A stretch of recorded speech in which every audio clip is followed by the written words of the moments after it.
ദമാമിലെ പൊതുജനങ്ങൾക്കായി Dammam Islamic cultural centre Malayalam വിഭാഗം ഒരുക്കുന്ന ഇസ്ലാമിക് എക്സിബിഷന് തുടക്കമായി. മാസത്തിലെ ആദ്യ വെള്ളിയാഴ്ചകളിൽ വൈകിട്ട് 4 മണി മുതൽ 10 മണി വരെയാണ് സന്ദർശന സമയം. ദമാം ഇസ്ലാമിക് കൾച്ചറൽ സെന്റർ മലയാള വിഭാഗമാണ് പൊതുജനങ്ങൾക്കായി ഇസ്ലാമിക് എക്സിബിഷൻ ആരംഭിച്ചത്. ദമാമിലെ ഇസ്ലാമിക് കൾച്ചറൽ സെന്റർ ആസ്ഥാന സമുച്ചയത്തിൽ ഒരുക്കിയ എക്സിബിഷനിലൂടെ പൊതുജനങ്ങൾക്ക് ഇസ്ലാമിനെ കൂടുതലായി അടുത്തറിയാനുള്ള ഒരു അവസരമായാണ് സംഘാടകർ കാണുന്നത്.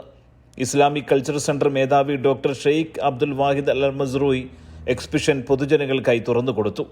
മലയാള വിഭാഗ മേധാവി അബ്ദുൽ ജബ്ബാർ അബ്ദുള്ള അൽ മദീനിയുടെ നേതൃത്വത്തിൽ ദമാം ഇന്ത്യൻ ഇസ്ലാഹി സെന്റർ സന്നദ്ധ പ്രവർത്തകരാണ് എക്സിബിഷനായി പ്രവർത്തിക്കുന്നത്.